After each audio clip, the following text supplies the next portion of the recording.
So you said someone was going to lead the prayers, so. Yes, That would be me. To the founder, the endowed transcendent destroyer, the one gone beyond, the foe destroyer, the completely perfected, fully awakened being, perfect in knowledge and in good conduct, Sugata, knower of the world, supreme guide of human beings to be tamed, teacher of gods and human beings.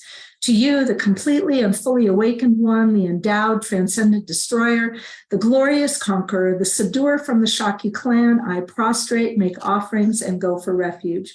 To the founder, the endowed transcendent destroyer, the one gone beyond, the foe destroyer, the completely perfected, fully awakened being, perfect in knowledge and in good conduct, Sugata, knower of the world, supreme guide of human beings to be tamed, teacher of gods and human beings. To you, the completely and fully awakened one, the endowed transcendent destroyer, the glorious conqueror, the subduer from the Shakya clan, I prostrate, make offerings, and go for refuge. To the founder, the endowed transcendent destroyer, the one gone beyond, the foe destroyer, the completely perfected, fully awakened being, perfect in knowledge and in good conduct, Sugata, knower of the world, supreme guide of human beings to be tamed, teacher of gods and human beings. To you, the completely and fully awakened one, the endowed transcendent destroyer, the glorious conqueror, the subduer from the Shaki clan, I prostrate, make offerings, and go for refuge. This ground, anointed with perfume, strewn with flowers, adorned with Mount Meru, 4 continents, the sun and the moon. I imagine this is a Buddha field and offer it. May all living beings enjoy this pure land. Idam Guru Ratna Mandala Kamniryatayami. I go for refuge until I am enlightened to the Buddha, the Dharma, and the Supreme Assembly. By the merits I create through listening to the Dharma, may I become a Buddha in order to benefit all sentient beings. I go for refuge until I am enlightened to the Buddha, the Dharma, and the Supreme Assembly. By the merits I create through listening to the Dharma, may I become a Buddha in order to benefit all sentient beings. I go for refuge until I am enlightened to the Buddha, the Dharma, and the Supreme Assembly. By the merits I create through listening to the Dharma, may I become a Buddha in order to benefit all sentient beings. Okay, so thank you very much. So now the subject matter we have is called spiritual determination. It's also could be referred to as renunciation, but last week we discussed that as saying that was not a very accurate translation. It's much better to say spiritual determination. So that was from last week. And then we covered the precious human rebirth and the idea of it being like a lottery ticket and using our imagination to really appreciate, like, wow, I won the lottery ticket. I have a really good rebirth. So, and use that. So when you wake up in the morning, you think, well, if I just won, $2 million, how, I'll jump out of bed and say, oh, good, I can go and spend some money. So like that, sort of jump out of bed and say, oh, I can practice the Dharma. So, it's good to do it. It's all, it's our frame of reference. And so try to have the Dharma in a very constructive frame of reference for ourselves. So spiritual determination. So so that starts the process. And traditionally, of course, we would, if we're looking at the graduated path, we'd talk about the Guru Yoga first, but I'd like to shift ahead from that. And so say for spiritual determination, then we're having a context of let's say, well, being more spiritual. Now, the thing that's really important is to do a comparison. So being materialistic or being non-materialistic. So when we say spiritual, it really means not so focused on the material side of things. So, it's good to do that because it's not like, we become like Mother Teresa or we become, like, I don't know, sort of very strange, in a really odd way, but rather our focus is our inner life. So Lama Yeshe always said that, Dharma is inner life. It's not the external. And it's sort of where you're coming from. It's your principles or your principles, your ethics, your morality, things like that. Then, you do the 6 perfections. It is your generosity, your ethics, your patience, your joy, your meditation, and your wisdom. So those are the inner qualities, the inner jewels that you want to cultivate. So that is a spiritual life. And when you talk about spiritually determined, then that's what you're putting focus to. And again, I mean, if you think about, I want to always emphasize just the words we've had before given to us, like renunciation. Renunciation doesn't have that connotation. Spiritual determination has a whole different connotation. And that's important, where are we coming from? Who are we? Things like that. So that's the first point, is just to recognize that our spiritual determination is focused on inner quality. Now, I gave you an example the other day, which for me I find very it makes my whole Dharma practice much more meaningful. And the basis of the idea was that none of us, I would say, really remember our past lives. I mean, maybe we have some sense about that, but we really don't have any memory of the person, their name, where they live, what their job was, whether they're a man or a woman. I mean, none of those details. So that's, as much as that applies to us, our next rebirth will have the same thing. They will not know us. So whatever we do skillfully with our Dharma practice or with our cultivation of ourself as a bodhisattva, those are gifts to that next rebirth. And that's a really nice way to think about it. It's like, I'm creating a gift by being ethical. I'm creating a gift by having enthusiasm to the Dharma. I'm creating these gifts for this person. And, unless if they become a Buddhist, they might then say, oh, gee, thank you very much for my previous rebirth. But even if they don't become a Buddhist, they will be benefited.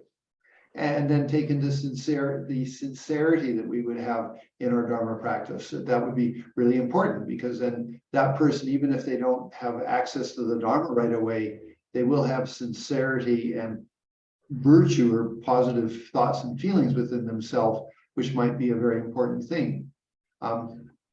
So the concept that I want you to look at is that what we're doing now will go to the next rebirth, but that person won't know it. So we shouldn't say, oh, that's going to be me. No, it's going to be some evolution or degeneration, depends on what we do, but it's going to be someone who's really going to have their own experiences. I mean, I think Osel is the perfect example of that. That's Lama Yeshe's incarnation. I mean, if you look at Lama Yeshe, an incredible person, charismatic and things like that, and then Osel had so many problems and issues and such. So it's been very, very taxing on him.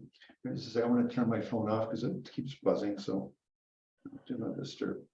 Okay, there. So so having that context then, and taking into consideration that we are in the Mahayana path, we are trying to be bodhisattvas, cultivating abilities to be of benefit to both ourselves and to others.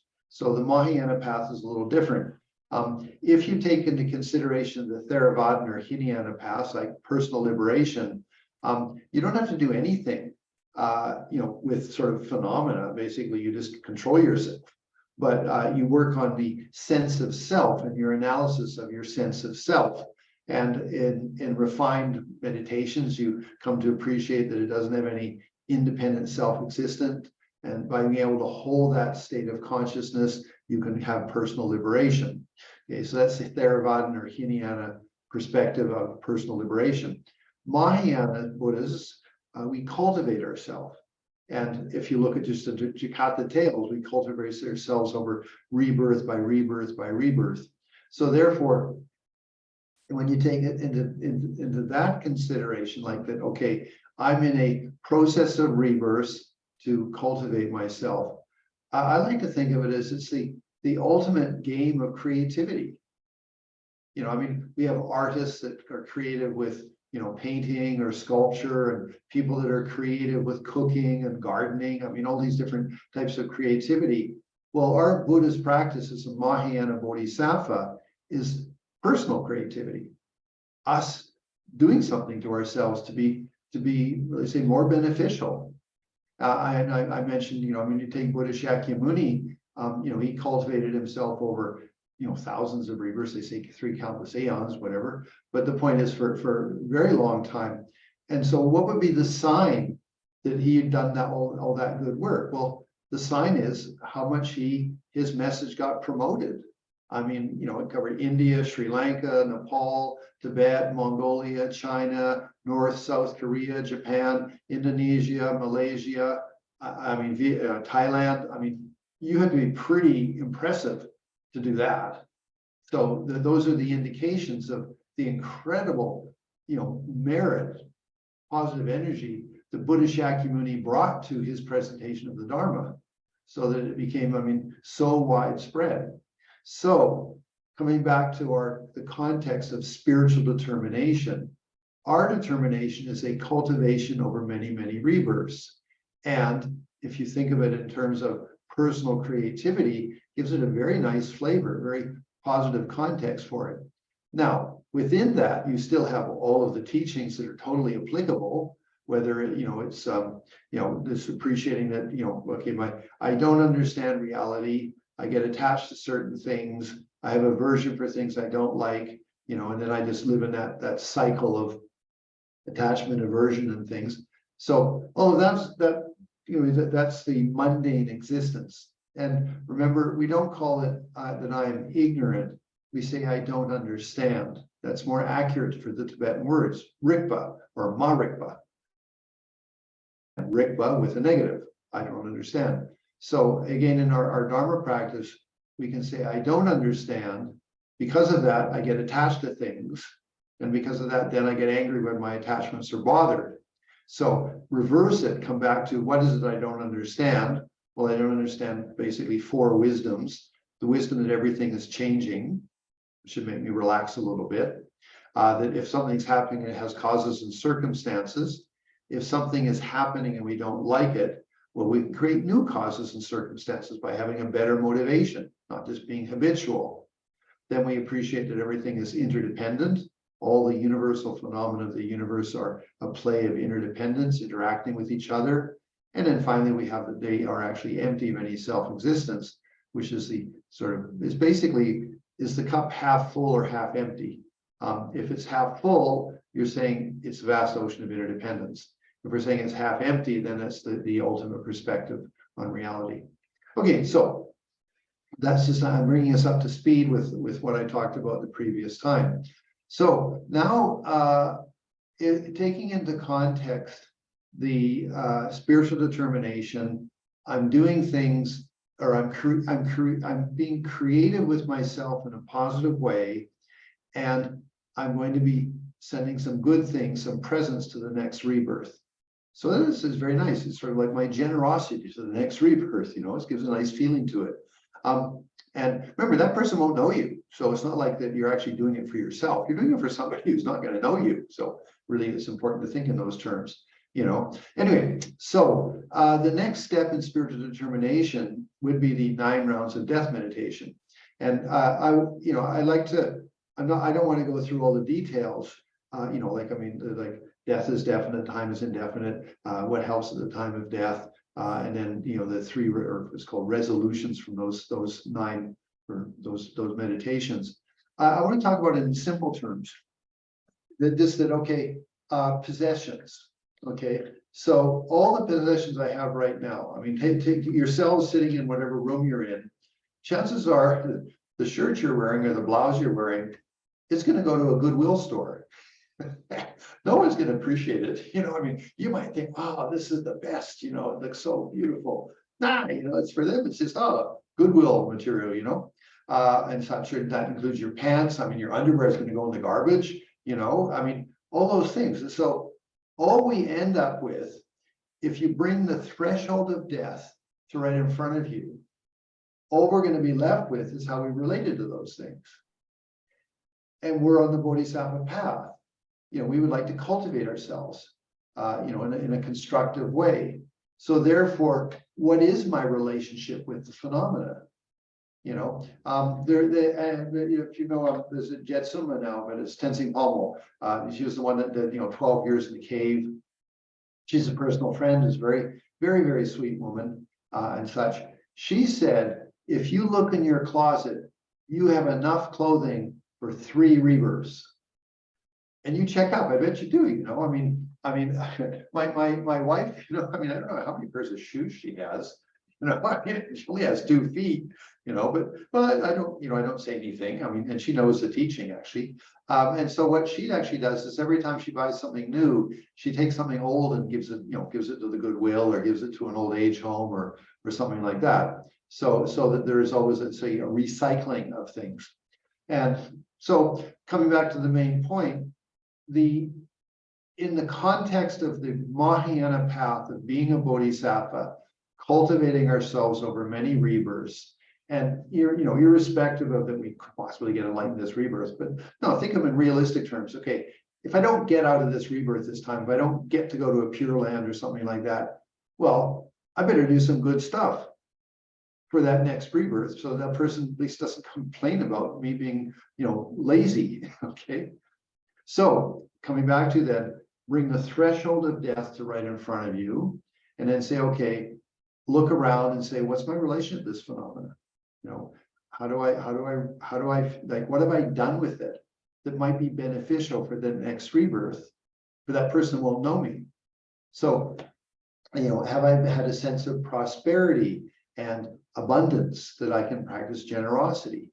It's interesting again. I mean, the words we use, I like to think of it as that having abundance and prosperity, because then if you have those feelings, it's pretty easy to share, whereas generosity is like, oh, I've got to share things. Okay, no, having a sense of abundance, even if you don't have that much, I mean, I don't have that much, but okay, but I share what I can. Anyway, so that's the look at the things you have. Now, one of the really neat things, and again, maybe I talked about this last week, I don't remember because it was 2 weeks ago, but is write your will.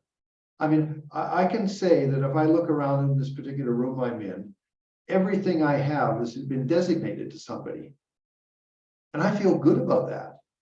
I can say, I have this very high-end computer sitting here beside me, and it's got a really high-end video card, I mean, if you're into that, and it's got, lots of gigs of RAM, and I mean, it's just a really fancy thing, and I've got a, what is it? I think it's a 42-inch monitor, because I like to have a big monitor. So all that's going to a guy called Cesar. He's got arthritis. I talked about him a couple of weeks ago, about his arthritis with his, the lottery ticket of a precious human rebirth that he glued to the ceiling above his bed. So when I look at it, it's not mine anymore. It's Cesar's. Now I'm just taking care of it until I die. So that's the neat thing about a will, is you don't have to give anything away yet now, which is really good. And so when you look at things and then you take care of them, I mean, my car is going to go to a nephew. And so I take care of the car because it's going to be his. So this is very interesting, the shift of relationship you have to phenomena when you have that sort of idea. And it applies mostly of us if we're older. When you're younger, it doesn't really apply because we don't think about death. But when you're getting older, and especially when friends are passing on, then okay, wow. I remember my mother, she was really sweet. She met Lama Yeshe, and it just blew her socks off. I mean, she just said, she was agnostic. I mean, she used to take us to church about, once a month if we were lucky or whatever. It was so nice. It was to the short Anglican church sort of communion. So it was quite short. And I never the Christianity really didn't touch me. I mean, I didn't feel connected to it. But Buddhism, whoa, it just went up like a skyrocket. I wanted to be a monk within 1 month of meeting Buddhism. Anyway, so my mother was quite agnostic, a good person, but just agnostic. And so when she met Lama Yeshe, just like, wow, and she was so impressed by him, and just it was his energy. I mean, she says, I feel so happy when I'm around him. Anyway, but so when she got older, I mean, her main thing was reciting Muni Muni Maha Munya Soha, because Lama Yeshe gave it to her. So she always was reciting Muni Muni Maha Soha. She had a very nice wooden mala that she had and things. That was it. That was her practice of Buddhism. But when she got older, and on her side of the family, there was Alzheimer's, which is sad. Her own mother, my grandmother, died with really not much of a mind. My dear mother, when she finally passed, she also really didn't have much of a mind anymore. It's quite sad. My father's side of the family was good though. So I mean, it seems my brother and myself are mentally reasonably healthy. But so what she did though is, if she took something, and she'd go around, she'd put a little label on the bottom for who it was for. So you could go to the house and you could pick up things. For me, no. Oh, this one's for me. No, anyway, but that was sweet. I mean, I thought, wow, my mother's really sweet. She's tidying her life up, you know, and she did that before she got, you know, really ill. So that was very sweet and things. So anyway, I'm just sharing with you that in regards to possessions, and especially with us at our age, just go through your house and say, okay, I'd like this person to have this and that person to have that, you know, and you write it into your will, whatever and stuff. I mean, and it's great, you know. So anyway, just something you can do and you can feel good about it, you know. Actually, India Trinley, who was one of the people back in 1970s in Dharamsala with Geshe Darge and studying, and she ended up marrying Shurpa Tulkul. And they moved to New York City, and the marriage didn't last very long. The cultural differences were too great. But when she died, she donated her whole house to Tenzing Pomo, the 12 years in the cave for her monastery. I mean, so when she looked at her house, it gave her bliss. And that's my point is that especially for us, you know, it's a good way to do things. It's a good way to have a sense of generosity, and you don't even have to do anything yet. Isn't that great? You know, you don't have to actually give it away. Now, interestingly, my oldest brother, he was 80. He died last year, and he was a really sweet guy. I mean, if I talk about it much, I'll start crying, so I won't do that. But when he found out he had pancreatic cancer, and so I went up in November of 2021 and was with him for a week. And so he was Buddhist, he had practiced a lot, he had a really good thing, but he had a vintage car. He had a Toyota little pickup truck, but it was vintage. It was like from 1975 or something like that. It was really in mint condition. Anyway, and so he was all upset about who should get it, because he said it's really important. It's what is it, what they call it? They pre-kit or they primit? I don't remember. There's a word for it. Anyway, he'd really done it up nicely. It had been painted, all the rust had been taken out, everything, the upholstery had been redone. It was like his wonderful little Toyota pickup truck. And he was so hung up about who to give it to. You know, so we had to talk about that for 3 days. So, you know, he finally gave it to his grandson. But even then, he had doubts that the grandson would appreciate it as much as he appreciated it. You see how our minds work, you know, it's so crazy. So in spiritual determination, that's the theme, bring it to your possessions. Okay, now how to do that is bring the threshold of death in front of you right now, like this evening you're going to die. Okay, and then say, okay, well, what do I have? Okay, I have this and that. Okay, first off, did I even write my will? That's a really important one. Secondly, have I ever thought about like who I might like to have some of these things, you know? Something to think about, you know, then suddenly you go, oh, okay. So you do that. You put some possessions in order. Maybe like my mom, you put little tags underneath things, you know, and glue them on well so nobody can come along and peel it off and stick it on another thing. You know, anyway, so that's the first part of spiritual determination is that what is my relationship with my material possessions? Because at the end of my life, that's all I'm going to be left with.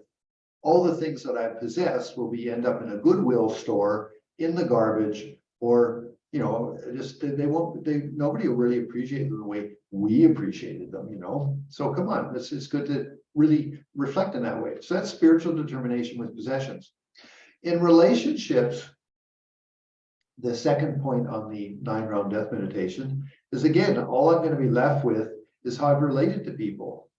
Now I'm divorced. Some of you maybe are divorced, so you know you sort of you have those sorts of you know, we've had our situations and such, and so there's a joke, you know. I mean, if you don't forgive that person, then you still have the karma. I mean, it's negative, but a negative attachment because you're attached with your anger about them or something. But you're going to get connected rebirth because you set the circumstance for it. You didn't forgive them. You didn't let go of it all.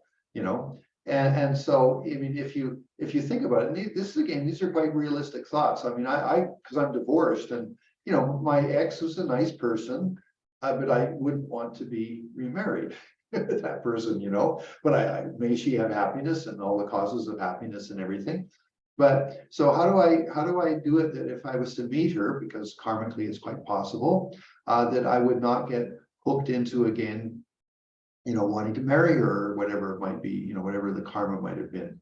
So the thing is, okay, well, have my principles, who I am, what I'm doing with my life very clear. So if I was to meet them, we might be friendly, but then I will keep going in the direction that I've decided that I want to do with my life. So it's an interesting set of thoughts. But again, at the end of my life, I'm only going to be left with how I related to these people. So have I forgiven the people that have hurt me? Have I forgiven the people that, my ex or whatever, or whatever. So, it's like at the end of our life, we want to feel okay about ourselves. I forgave that person, yeah, it hurt a lot, but okay, I did it. Or, or I was beneficial in this person's life. I helped them financially to go to college and university. I feel really good about that. I feel happy about what I did with that person. Or I was just patient with this person who was complicated. Or I was, whatever it was, you could say I was patient, I was generous, I was helpful, I was wise. You remember that there's 4 types of generosity. There's generosity of material possessions, generosity of time, generosity of protection, and generosity of wise words, or it's a dharma. Those are the 4 generosities within the teachings of the 6 perfections. So just look at your relationships and say, well, what am I like? Now, I have a confession, okay, and I don't consider myself a dirty person, but I moved to Mexico. And my wife washes her hands all the time. Okay. And so I would come into the kitchen and I would start picking up something. I would start to set the table. Have you washed your hands? And I think, what's all about, I said, yes, I washed my hands like 3 hours ago, but I don't say that part of the sentence. I just say, oh, yes, I did. Well, then she started to realize that I did that. So she said, when did you wash your hands? and again, I would be a bit sort of thing. And so I found I couldn't say I was really lying, but I wasn't being truthful and honest. And so it happened enough times that it started to bug me and it bugged her. Every time I came in the kitchen, I'd say, wash your hands. I say, yes, I wash my hands, Anyway, but what happened was I realized that she lost faith in me. She didn't trust me anymore to wash my hands. Now, it's something so stupid and so simple, but I had ruined the relationship in one way because of that. And that's what I'm going to be left with. So I'm very careful now with the words I say. And if I'm asked something, I try to be as honest as I can, depending on the circumstance, because you don't need to tell everybody everything, that has gone on in your life. But it certainly is important to be, have integrity with who you are and that you are trustworthy.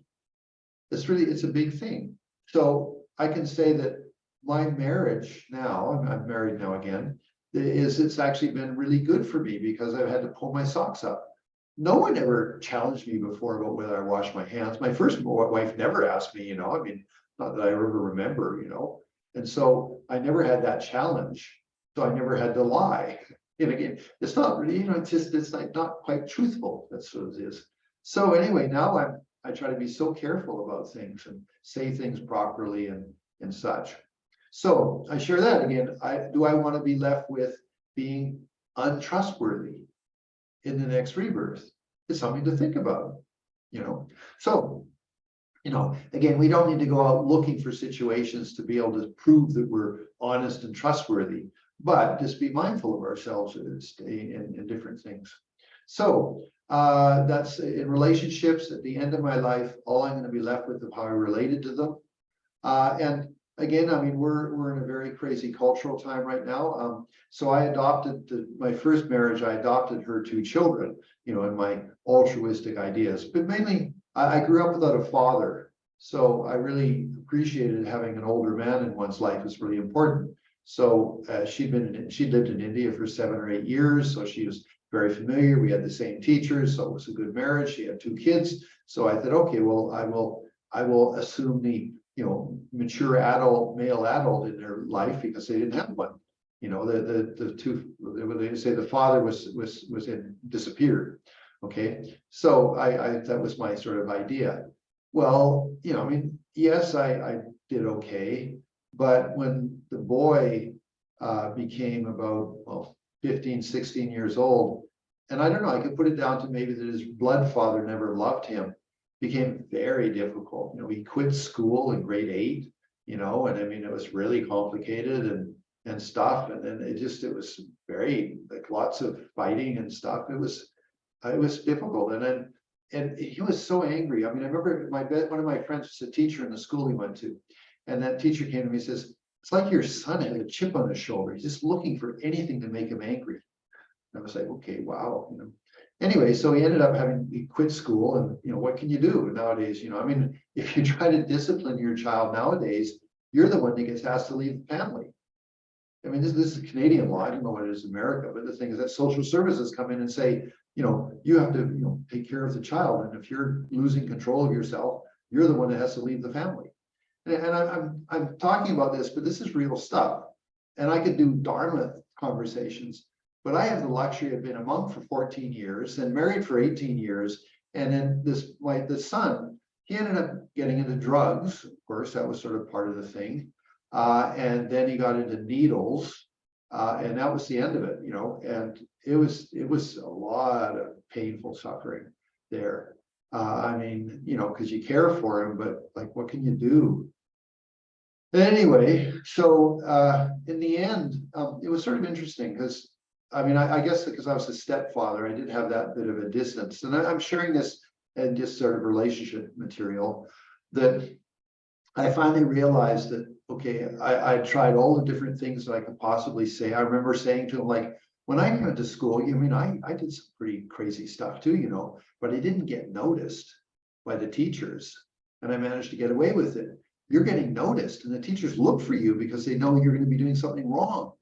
Can't you stop that, you know? And you know, then, okay, you're a teenager, you're going to get drunk a little bit. That's okay, but like, you know, a little bit, you know. I mean, you know, I'm not going to come down on your back about it, you know. I mean, hey, I was a teenager, you know, and stuff. Anyway, so but it didn't work. So anyway, finally, when he was in his 20s, I realized all I could say was I loved him. And you know, I mean, he'd come back and say, oh, I just crashed my car. I don't have any money, and I got fired from my job. You know, and say, okay, well, it's fine. You know, I'll try to help you. You know, and hey, I love you. You know, and so it went on like that for quite a few years and things. But at the end of it, because of the drugs and things, and it's a lot of young adults that are in this category who went schizophrenic, and it's because of the drugs and things. And I can think of at least 8 young adults that are now in their late 30s that all in their 20s were into drugs, and they all got, I don't know, they went to dementia, or you know, they schizophrenic or something like that. Anyway, but the interesting thing is that at one point, you know, when he was a little bit okay, you know, he said something really nice. He said, you know, I don't have my blood father, but I have you. You're my father. It was very touching for me. Like, wow. I mean, because I didn't, you know, I was a stepdad. I could have just been a jerk and said, get the hell out of my life, and I, you know, don't care for you. But I didn't. You know, I said, okay, you know, okay, well, thank you. That's really kind. That's really meaningful for me. And then later, he ended up living on the streets. And I'm not trying to tell you my personal story. I'm just sharing with you because some of you may have this, you know, that your kids went in funny directions. That you know, he ended up living on the streets. He's schizophrenic. Luckily, the Canadian health system is pretty good. They took care of him. You know, they have a, you know, he shows up at a shelter every night. He has somewhere to sleep. He's impossible to find. He never doesn't have a phone or anything like that. I have to wander on the streets of Victoria looking for him, and I'll find him panhandling in front of a McDonald's or something, and then I can sit down with him on the sidewalk and spend some time with him. But the thing that's the most touching is that he responds to the fact that I've always loved him. I couldn't help him from becoming a drug addict and all the things that happened to him, but he knows he's loved, which I think is massive. I mean, it's just, you know, that's really, you know, for in all of his life, he can say, hey, at least my dad or my stepdad loves me. And I share that because at the end of your life, you're going to be left with stuff. And how do you feel about it? Because you don't want that to come up as you're lying on your deathbed and say, shit, I didn't do enough or whatever. You need to come to some sort of a conclusion. So again, spiritual determination, bringing spirituality, inner quality to relationships. So my ex doesn't like to talk to me, you know, I mean, whatever, it's fine. I mean, I actually, I dream of her sometimes. She's always nice to me in my dreams. That's nice. You know, but anyway, but I did a lot of Tonglen with her. Again, I mean, okay, divorce, very angry, sort of just difficult, you know, no easy resolutions. So for 2 years, I would do this breathing of just, I inhale her with who she is, and I send back love. I inhale her and I send back love. And finally, actually, it was interesting. I'll share this. It's fun. I mean, I had a dream, and I'm at the foot of some stairs with the Dalai Lama, and the Dalai Lama and I are talking. And then my ex comes down the stairs, and she'd lost a lot of weight. She put on a lot of weight in the latter years, so she lost a lot of weight. And even I looked at her in a dream, and I said, "Wow, you've lost a lot of weight." She's, "Oh yeah, you know." And then the three of us, the Dalai Lama and I and her, we all this very, very nice conversation. And then I woke up and went, "Oh, that was interesting. You know, what's all about." And this is after about 2 to 3 years worth of Tonglen with her, okay, of doing that. Anyway, then later on, I phoned up Canada because I said, "So, you know, how's my ex? You know, I mean, what's happened with her?" "Oh, she's just the same, you know, exactly like she was, you know, when you left, you know, nothing's changed." I went, "Oh, okay." So I'm sort of, okay, so I guess this is, you know, my mind. And then I talked to a Jungian psychologist, and I shared the dream because, you know, they are in the dream analysis. And she started laughing, and she said, "Oh, the situation is not so heavy anymore." You know, I mean, my ex had lost weight, yeah. You know, okay. Anyway, this is silly stuff, but it was Dharma practice. I had to do a lot of years of Dharma practice on that one because I wanted to be at peace and such. So I'm talking about the second point on the 9-round death meditation, spiritual determination and relationships. And so at the end of our life, maybe we can't talk to somebody, we can't resolve it personally with that person, but at least we can be at peace with ourselves on our deathbed and saying, "Well, I offered the best I could." And I have to say, you know, my first marriage, I mean, I wasn't a genius. I've been a monk for 14 years. I mean, I didn't have all the skill set for that. And my mother brought me up as a single mother. So again, I didn't have the skill set of seeing what my mom and dad did in their relationship. So, you know, but I tried to do my best. So, I mean, I wasn't successful, but I can say, hey, I tried to do my best. So I share that in the sense of that if you have a relationship, and even if the person's died, you know, well, you can still do Tonglen with that person.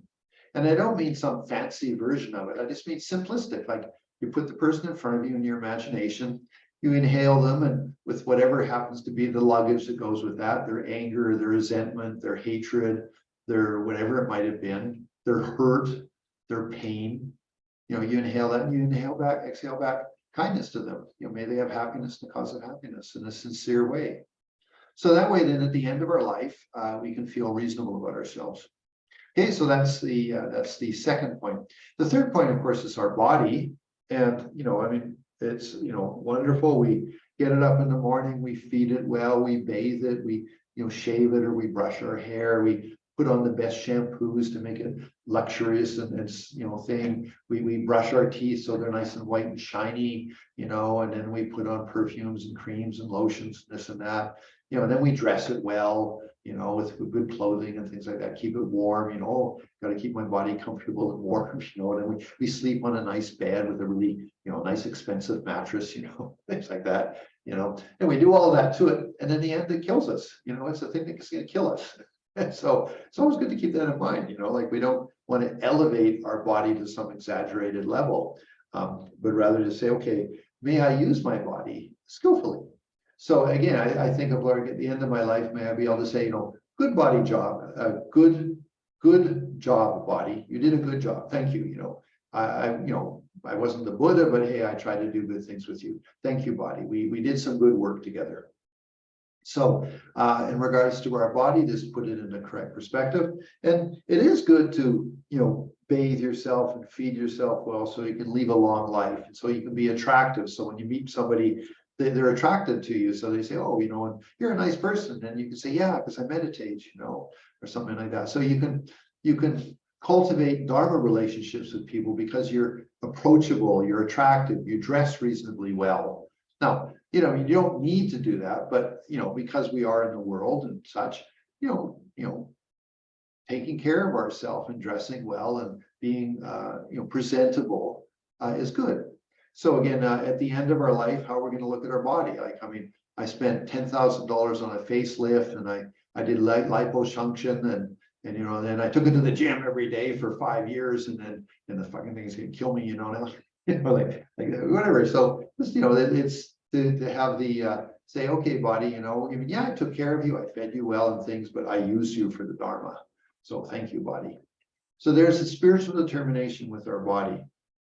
And so there's the 3 key points: possessions, relationships, and our body. Now, that's what I wanted to cover for today, but I want to open it up to questions and chit chat, okay? Because it's always good. So if you have questions, there's only 8 of us online, so you can wave your hand in front of your camera, or if you want to put up the thing and ask a question. So let's share a little bit, and if nothing else, I will go into the next part of the subject matter, but I wanted to stop at this point because this is actually the really important. I actually, just before we go any further, again, sometimes you hear the commentary, the lower scope of spiritual practice, the middle scope, and the greater scope of spiritual practice. I think that's really bad terminology. It's the initial scope. What's the initial scope? I have self-esteem. I can do something with myself. I know what's important and not important because I've appreciated my possessions, my relationships with my body are all impermanent. So I know what's important and not important. I'm inspired by the Buddha Dharma Sangha. I'm being careful with my karma. That's an initial scope of spiritual practice. That gets your life together, gets you organized. So it's not the lower scope.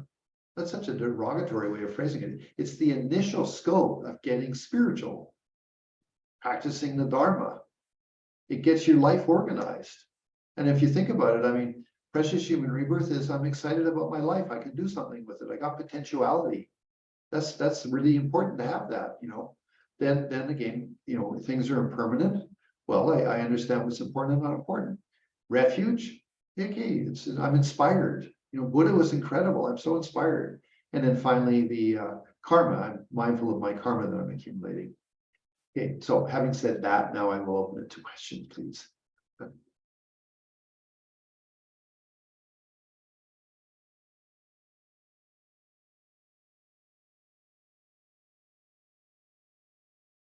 I'm patient. Hi, Willis. Your microphone's not turned on.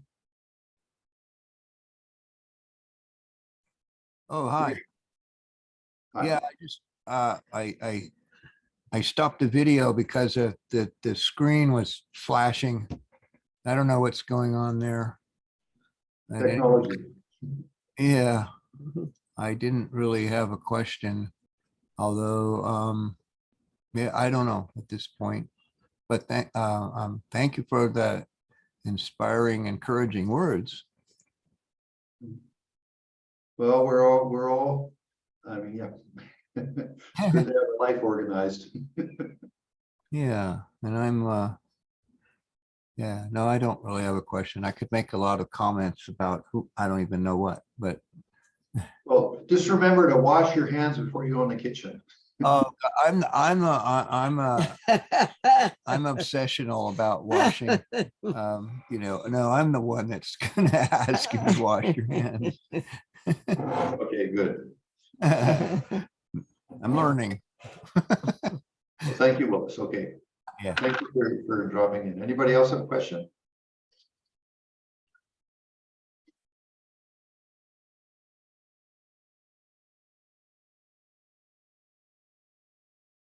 Okay, well, I guess so. The example is the window of opportunity is closed.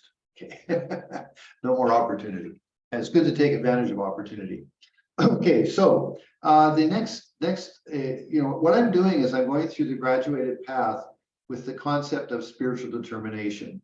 Okay, it's just you know, organizing it at that point of view so that we feel inspired about our lives.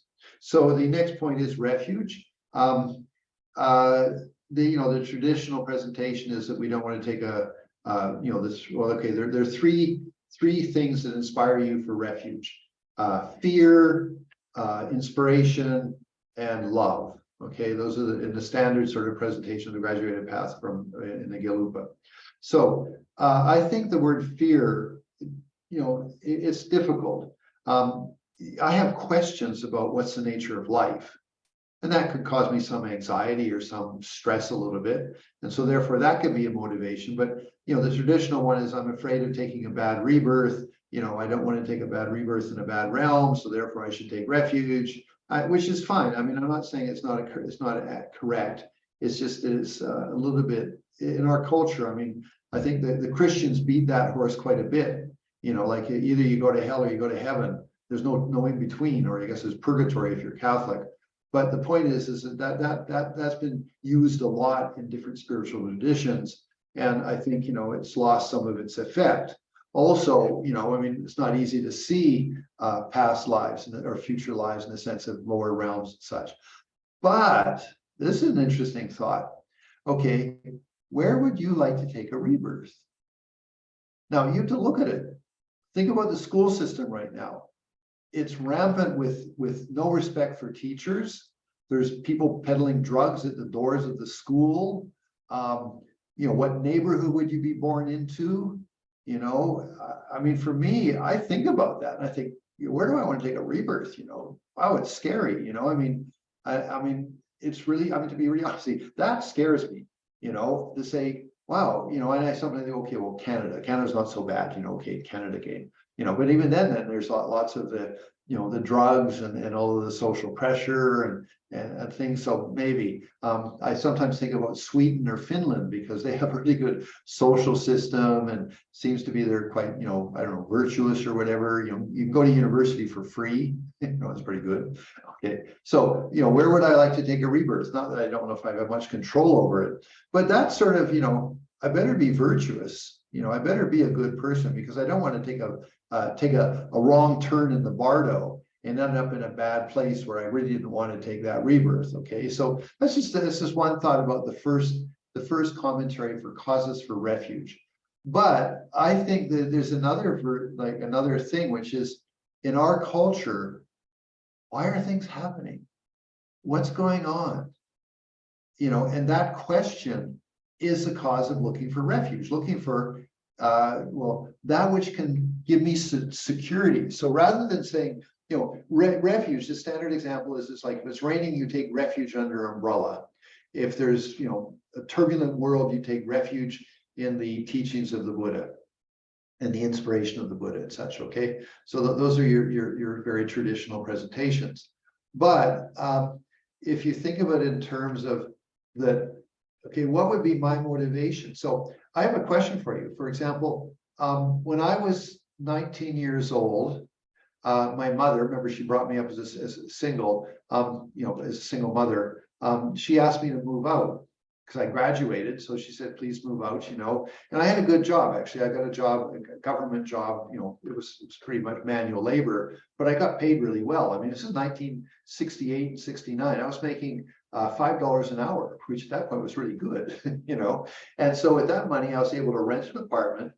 I was able to buy a new car. It was a Datsun 1000. It cost $2,000. Those were the days, my friend. I remember a Chevy Malibu convertible with a 327 engine in it was $4,800. I mean, some of you might appreciate that, or a Chevy Bel Air. I don't know. I mean, anyway, we're at the age we might be able to appreciate some of the cars at that time, or a Barracuda, a Ford Mustang.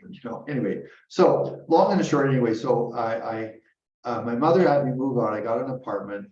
I had a brand new car and I had a good job. And then in Canada, they changed the drinking age to 18. They dropped it from 21 to 18. So suddenly, I'm 18 years old.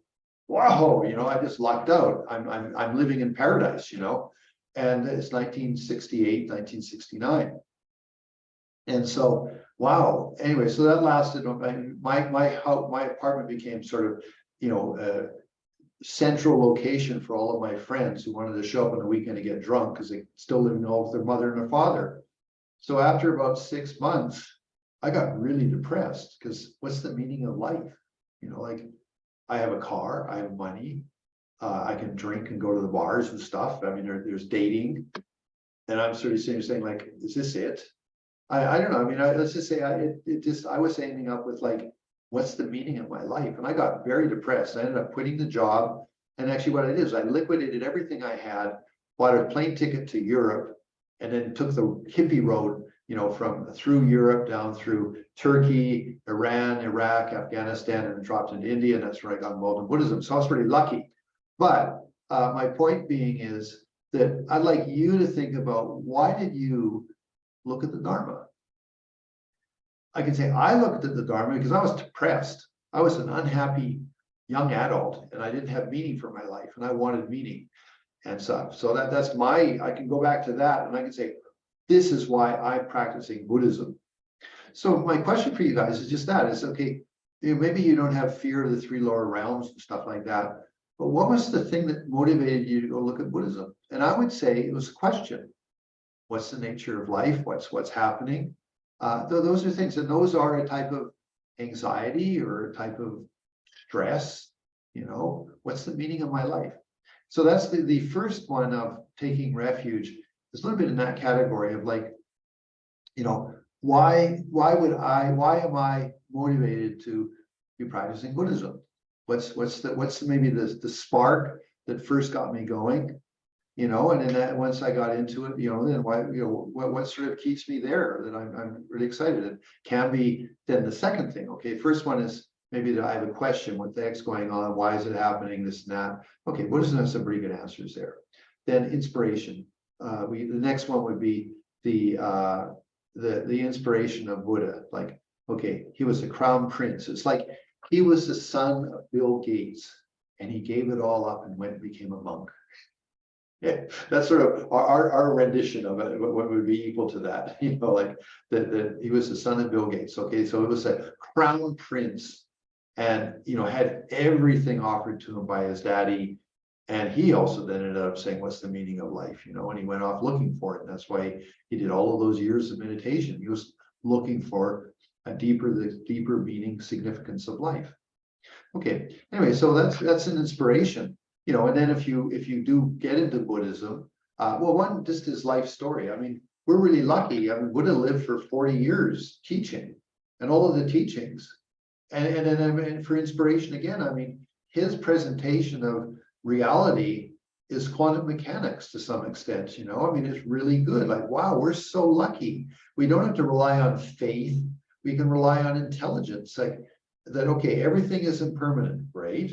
That everything has a continuity of causes and circumstances. That's real. You know, that really is the way the world works. I mean, everything that's happening in this room where I'm sitting in right now has a dynamic of causes and circumstances. Okay, you can call that karma, but what it is, it's a dynamic of causes and circumstances. That's what karma is.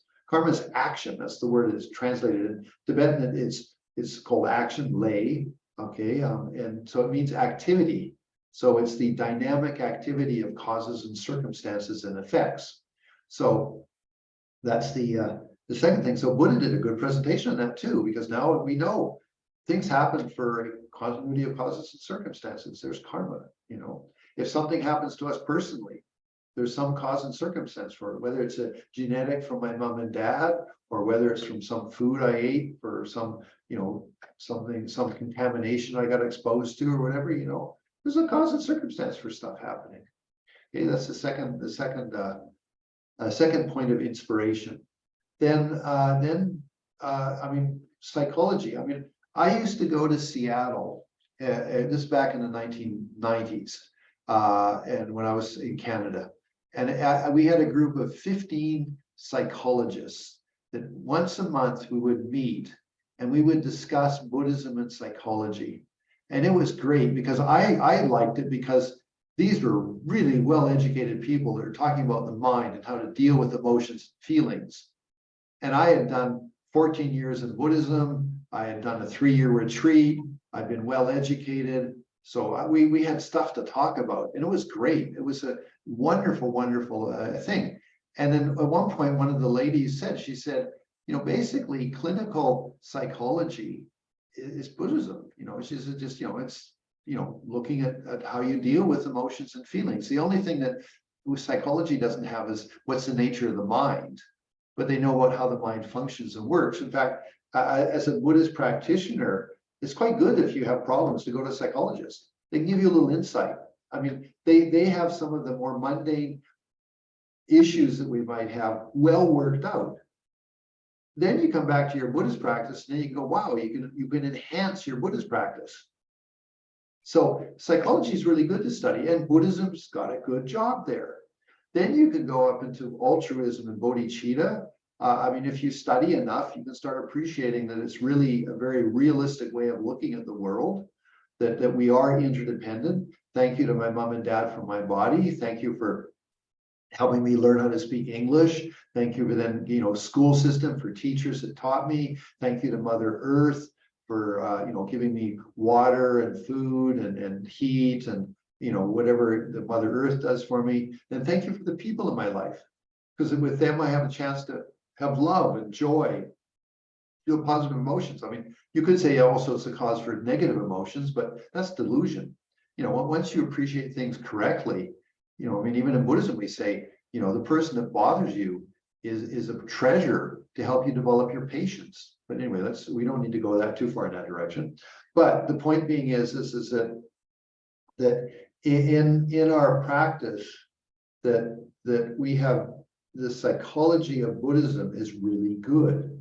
We're lucky. We're inspired. Like, wow, we're really lucky. We have a good religion. It's an intelligent religion. And other religions are fine too. I mean, Christians with Jesus Christ, it's just guru yoga. I mean, nothing more spectacular than that. It's just guru yoga. Like, may I bring Jesus Christ into my life and emulate him in constructive, positive ways and things like that. Anyway, coming back to the being Buddhist, the thing though is that our inspiration is the person of the Buddha, the teachings of the Buddha, the intelligence of the Buddha's teachings, all of that. That's we're so lucky. So we're inspired. Okay, that's the second cause of refuge, and spiritual determination. Okay, I mean, I am inspired. Like I have a determination spiritually. Why? Well, I had questions and I found some answers with Buddhism. Thank you. So there's my first point. Secondly, now that I'm studying this, I'm inspired, which is it adds fuel to my spiritual determination. And then finally, the love is that if you do have a partner or people in your life, or you've had people in your life, you have children or something like that, then the cause of refuge for love is, I'd like to offer a better relationship. I'd like to be a better daddy or mommy, So, again, when we were growing up, I mean, the Dalai Lama has what's called secular ethics. He says, why isn't that in the school system? We're taught English and math and science and geography and all those things. Why are we taught secular ethics? Not religious ethics, just secular ethics, Anyway, so I mean, we didn't have that, did we? We were taught like what I like call the 3 C's. We were taught to be capitalistic, consumers, and competitive. So we have the 3C consciousness that I've got to be capitalistic. I've got to make money and have a good apartment. I'm a consumer. I had a friend in El Paso. He had a very good job with Delco, I think, or something like that. And then at a certain point, they closed the company down and they paid him out quite nicely. So he was quite happy. Anyway, so then he didn't have a job. And when people would ask him, what is he doing? They would know, he go, oh, hello, nice to meet you. And what do you do? And he says, well, and he said, he started feeling, I'm not a consumer. I'm not supporting American culture. He actually felt that. He said it hit me. And so then, anyway, so then he had to deal with it. He was a Buddhist practitioner. So he said, forget that. That's silly, capitalism. But the point is our culture is very much, are you consuming? Because that supports the machine, keeps it running. Okay. So anyway, we have the 3 C's in our consciousness, mostly capitalism, consumer, competitive, so a bit sad. But, if we start to have that, we'd like to offer something better to our family members, again, whether they've grown up or whatever, it doesn't matter, but we'd like to offer something better, then that's taking refuge for love and compassion. Okay, so that's the causes of refuge. And in the context of my spiritual determination, I am in a process of a rebirth, and I am part of the creativity of creating a bodhisattva, being. Okay, and so my practice is the things that I'm doing in this rebirth well are my gifts to the next rebirth, because that person's not going to know me. But if I do a pretty good job, they might say, thank you very much. Okay, so that's where I want to stop tonight. It's been an hour. Not that I know it's supposed to be about an hour and a half, but then that gets really long. So first off, any questions, commentaries? Again, the window of opportunity is open. So any questions, commentaries? If not, we can do dedication. But first, there's no rush. It's nice to see you all, your smiling faces. Yes, Mary Jo. Turn on your mic, please. Yep.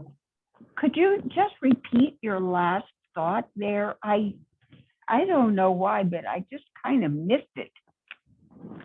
Okay, I was saying that we're in the I'll make an expanded version of it. We are in Mahayana Buddhism, which is the cultivation of bodhicitta, becoming a bodhisattva. In one way, what we do in this rebirth is a gift for the next rebirth, because that person won't know us. Yeah. But if we do a good job, that person can have a pretty good life. And if we have very sincere in our spiritual intentionality, our being a Mahayana Buddhist, they could possibly get connected to Buddhism again rather easily. So these are all the gifts that we'd like to send to the next rebirth. So how do we do that? By having a clarity in our spiritual determination. Thank you. Sure. Thank you, Mary Jo. Any other questions, commentaries?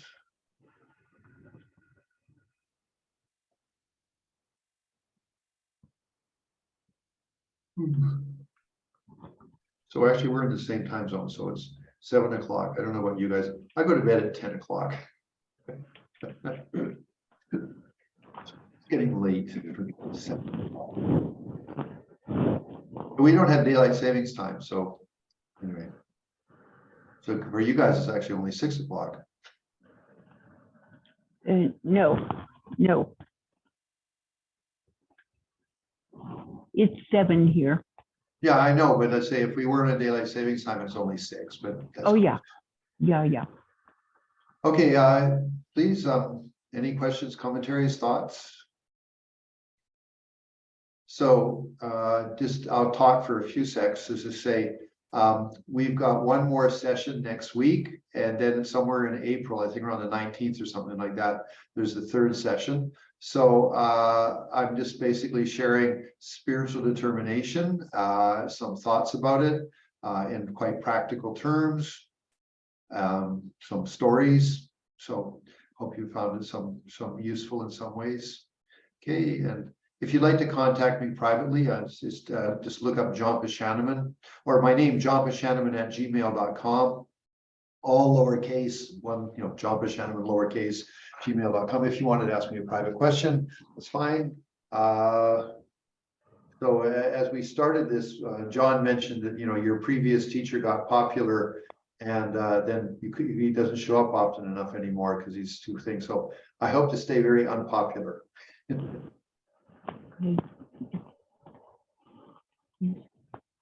Yes, Mary Jo? I think you can hear me. You mentioned about meeting with those psychologists in Seattle, I think. Yep. So are you, do you have a background as a psychologist also? No, I'm a Buddhist. So no, that's my background was all the years I spent in India as a Buddhist studying and, studying, the philosophy, studying the psychology of Buddhism, then doing meditation retreats. So they looked at me as being a Buddhist resource in context to their Western psychology approach. Yeah. So that's where Yes. we had great dialogues. We talked about some really fun stuff. Because Yeah. they had their view and I had my view, and we would discuss it, and we found out there's a lot of bridges, there's a lot of similarity. Yes, wonderful. Yeah, thank you. Okay, so if John wants to pull up the dedication page, I guess. I mean, nice to meet you guys. I mean, it's enjoyable. So I will say the prayers this time, but so first off, just think, okay, I just spent an hour and 10 minutes on attending this class. I dedicate it to a more meaningful life, becoming enlightened.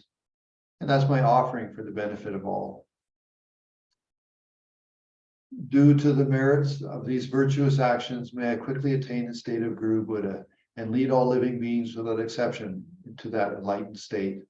May the supreme jewel bodhicitta that has not arisen arise and grow. May that which has not arisen not diminish, which has risen not diminish, it may increase more and more.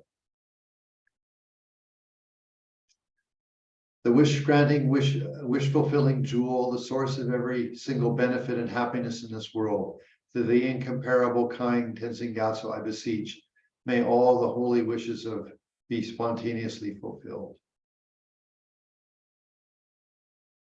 You who uphold the subduer's moral way, who serve as a bountiful bearer of all, sustaining, preserving, and spreading Manira's spirituous doctrine, who masterfully accomplished magnificent prayers honoring the three jewels, Savior of myself and others, your disciples, please, please live long.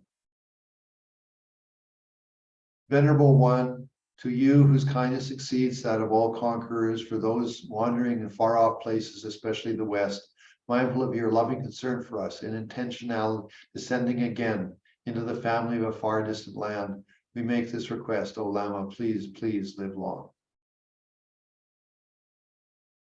Very good. Actually, OCEL is going to be in Mexico in another week for a 5-day little retreat in a retreat center down here. So that's sort of a lot of Mexicans are all very excited because, of course, he was born in Spain, so he speaks Spanish. So it'll be quite exciting for them all. Okay, so big hugs. Take very good care. Okay, see you guys next week at 6 o'clock and then somewhere in April. Okay. Thank Bye. you. Thank you very much. Sure. My happiness. Bye. Thank you. Jhampa. Thank you